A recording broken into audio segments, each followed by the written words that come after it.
Hello students, very good morning all of you. हम अपने last lecture में preparation of carbonyl compounds finish कर चुके हैं और आज हम डिस्कस करेंगे उनकी फिजिकल प्रॉपर्टीज। ठीक है, तो जो फिजिकल प्रॉपर्टीज है उनमें फिजिकल प्रॉपर्टी में फर्स्ट फिजिकल प्रॉपर्टी आती है हमारी फिजिकल स्टेट।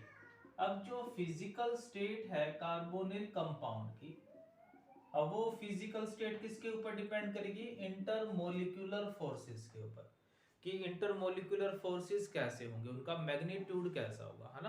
अब जो physical state that is solid, liquid और गैस, अगर इंटरमोलिक्यूलर फोर्सेस स्ट्रॉन्ग होंगे तो वो किस में मिलेंगे? सॉलिड स्टेट में एग्जिस्ट करेंगे। अगर इंटरमीडिएट से हुए तो लिक्विड में, अगर वीक हुए तो किस में एग्जिस्ट कर जाएंगे? गैसियस स्टेट में।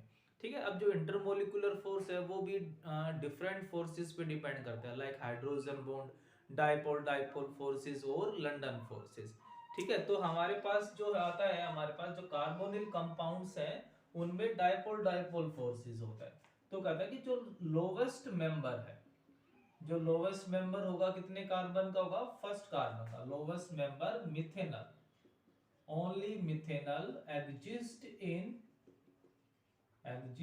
In gaseous state. ठीक है, गैसियस स्टेट में होता है और पंजेंट स्मेल होती है, मतलब बदबूदार होता है ये। While while next higher members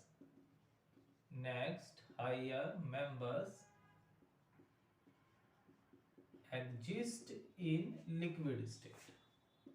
वो किस फॉर्म में एग्जिस्ट करेंगे? लिक्विड स्टेट में एग्जिस्ट करेंगे।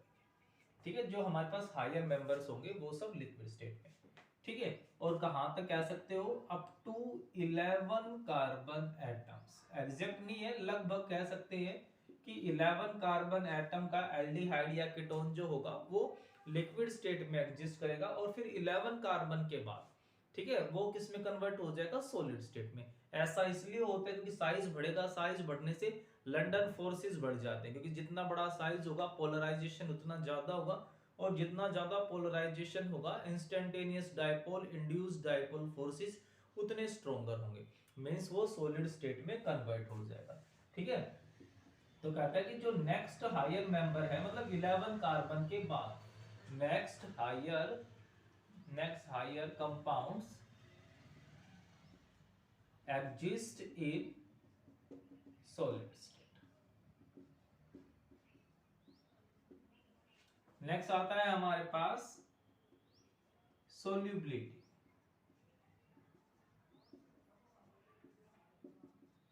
अब सोल्यूबिलिटी का मतलब क्या होता है? Solubility is related to amount of solute that can be dissolve in a given amount of solvent.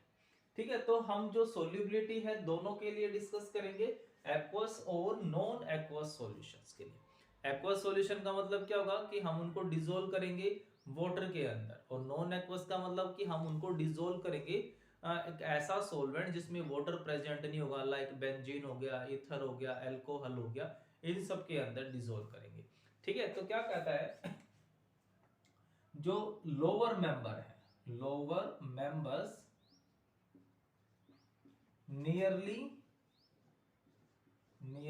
4 carbon, या नियरली अप टू का मतलब मैक्सिमम 4 कार्बन ही होनी चाहिए, up to 4 carbon compound soluble in water, soluble in water। और reason क्या होगा? Due to hydrogen bond. जो लोअर मेंबर हैं, मतलब कि 1 carbon like methanal, ethanal, propanone, propanal, butanone, butanal, तो ये लगभग 4 कार्बन एटम्स तक क्या होंगे? वाटर में डिसॉल्व हो जाएंगे। और रीजन क्या होगा? Hydrogen bond. ठीक है, तो ये हाइड्रोजन बॉन्ड बना लेंगे। ठीक है, ये एल्डिहाइड भी हो सकता है, कीटोन भी हो सकता है, तो वाटर के साथ हाइड्रोजन बॉन्ड बनाएंगे, और due to formation of H bond these are soluble. अब जब number of carbon atoms increase होंगे, मींस बियॉन्ड 4 कार्बन एटम, तो दीज आर प्रैक्टिकली इनसोल्यूबल। अगर हम प्रैक्टिकल की बात करें तो लगभग पानी में घुलेंगे नहीं, बहुत कम सोल्यूबिलिटी हो जाएगी। रीजन क्या होगा? C double bond O group तो अभी भी प्रेजेंट है, बट हमने पढ़ा हुआ है पहले भी कि जब साइज इंक्रीज होगा, मतलब कि जब साइज बढ़ रहा है तो क्या चीज इंक्रीज हो रही है, नंबर ऑफ कार्बन एटम्स। और जो कार्बन ग्रुप है, मतलब जो मिथाइल ग्रुप बढ़ रहा है, CH2 ग्रुप इंक्रीज होता हो रहा है, वो कैसा होता है, वो हाइड्रोफोबिक होता है। हाइड्रोफोबिक का मतलब वाटर रिपेलिंग पार्ट होगा, पानी से दूर भागेगा। तो जब वो पानी से दूर भागेगा तो क्या करेगा, कार्बोनिल पूरे कार्बोनिल ग्रुप को पानी से दूर खींचेगा, और जो सोल्यूबिलिटी होगी वो रेगुलरली क्या हो जाएगी, डिक्रीज हो जाएगी। तो क्या लिख सकते हैं, on increasing size, on increasing size the solubility regularly decreases, solubility regularly decreases। और इसका reason, due to increasing the size of hydrophobic alkyl group,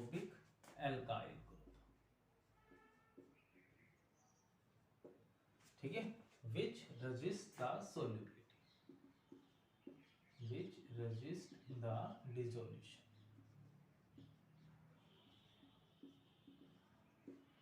ठीक है, जो पानी में डिजोल्व होने से रोकेगा, सोल्यूबिलिटी को क्या कर देगा, कम कर देगा, या कह लो लगभग इनसोल्यूबल हो जाएगा। But these are highly soluble, these are highly soluble in non-polar solvents like ether, benzene, alcohol, chloroform etcetera. तो जितने भी होंगे उन सभी के अंदर घुल जाएगा। रीजन क्या होगा, क्योंकि जो न्यू फोर्सेस होंगे उनका मैग्नीट्यूड किसके इक्वल होगा, ओल्ड फोर्सेस के बराबर होगा। ठीक है, मतलब जो न्यू फोर्सेस होंगे वो सिमिलर होंगे ओल्ड फोर्सेस के, इस वजह से वो वाटर के अंदर हाईली सोल्यूबल होंगे, हाँ सॉरी, नॉन पोलर सॉल्वेंट के अंदर हाईली सोल्यूबल हो जाएंगे। नेक्स्ट आता है हमारे पास melting point and boiling point.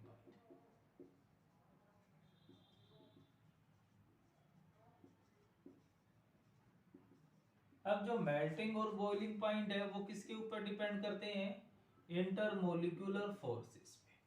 ठीक है, अब जो यहाँ पर जो इंटरमोलिक्यूलर फोर्सेस होगा वो कौन सा फोर्स काम करता है, डाइपोल डाइपोल फोर्स।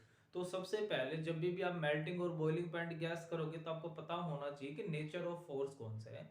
अगर हाइड्रोजन बॉन्ड है तो सबसे स्ट्रॉन्ग होगा, सबसे ज्यादा निकल जाएगा।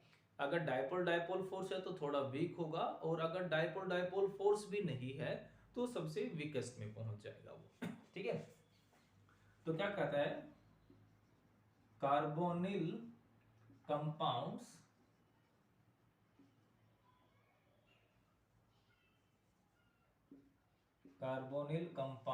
are polar in nature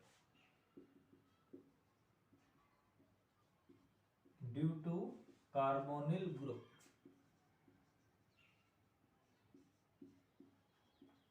so dipole forces are exist in carbonyl compounds।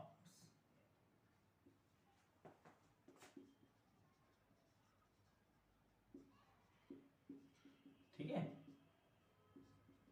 अब ऑक्सीजन की इलेक्ट्रोनेगेटिविटी ज्यादा होगी इसलिए स्लाइटली नेगेटिव, और कार्बन की इलेक्ट्रोनेगेटिविटी कम होगी इसलिए स्लाइटली पॉजिटिव, ये हो जाएगा हमारे पास। तो जो यहाँ पर डाइपोल डाइपोल फोर्सेस होंगे, so boiling point of these compounds are higher than, किससे हायर होंगे, हायर देन हाइड्रोकार्बन। हाइड्रोकार्बन क्यों, क्योंकि हाइड्रोकार्बन तो क्या हो गए, नॉन पोलर हो गए, and less polar compound like ether, and less polar compounds like ether. ठीक है, आई बात समझ में। क्या कहता है कि जो इनके बॉइलिंग पॉइंट होंगे, क्योंकि डाइपोल डाइपोल फोर्स है इसलिए जो नॉन पोलर है उन सबसे ज्यादा होंगे, और साथ में जिनकी डायपोल मूवमेंट कम होती है इनसे, उनसे भी ज्यादा हो जाएंगे लाइक ईथर। बट इनके जो मेल्टिंग और बॉइलिंग पॉइंट है वो किनसे कम होंगे, जो हाइड्रोजन बॉन्ड बनाते हैं लाइक अल्कोहल और कार्बोक्सिलिक एसिड। ठीक है, but melting point and boiling point are lower than compounds having hydrogen bond like alcohol and carboxylic acid। Clear है? ऑफ सिमिलर मोलिकुलर मासेस, हमेशा कंपेयर आप किनके साथ करोगे, जिनका मोलिकुलर मास लगभग सिमिलर होगा, अदरवाइज कोई कंपैरिजन नहीं कर सकते आप। मोलिकुलर में ध्यान रखना कंडीशन है मोलिकुलर मास सिमिलर ही होना चाहिए। ठीक है, सेकंड पॉइंट इसी में। फिर दूसरी बात, अगर हम कंपेयर करें एल्डिहाइड और कीटोन को, आइसोमरिक मतलब 3 कार्बन का ही एल्डिहाइड है, 3 कार्बन का ही कीटोन है लाइक प्रोपेनल एंड प्रोपेनोन, तो उन दोनों में से किसका ज्यादा होगा, है ना? तो क्या कहता है, among isomeric aldehydes and ketones have higher boiling point than aldehydes due to presence of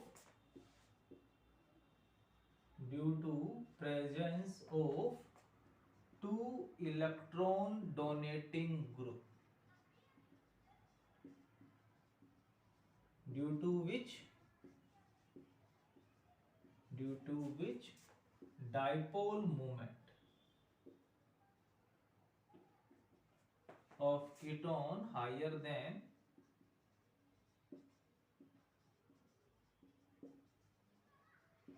aldehydes। समझ में आया? सिंपल सा क्या कहता है कि जो एल्डिहाइड है उस केस में क्या हो जाएगा, डायपोल मूवमेंट थोड़ी सी कम होगी, क्योंकि वहां पर सिर्फ एक ही डोनेटिंग ग्रुप होगा उसकी वजह से। और अगर डायपोल मूवमेंट ही कम हो गई तो मेल्टिंग और बॉइलिंग पॉइंट भी क्या हो जाएंगे, कम, क्योंकि एल्डिहाइड या कीटोन के जो मेल्टिंग और बॉइलिंग पॉइंट है वो किस पे डिपेंड कर रहे हैं, डायपोल फोर्सेस पे। दैट इज कि डायपोल मूवमेंट जितना ज्यादा होगा मेल्टिंग और बॉइलिंग पॉइंट उतना ही ज्यादा चला जाएगा। ठीक है, और लास्ट पॉइंट क्या कहता है, एज द साइज इंक्रीजेस, जैसे जैसे साइज इंक्रीज होता जाएगा क्या हो जाएगा, melting point and boiling point also increases. जो मेल्टिंग और बॉइलिंग पॉइंट है वो भी क्या हो जाएंगे, इंक्रीज हो जाएंगे due to increasing van der वाल फोर्स या फिर due to increasing London forces. ठीक है, क्योंकि जो लंदन फोर्सेस हैं वो किस पे डिपेंड करते हैं, साइज के ऊपर।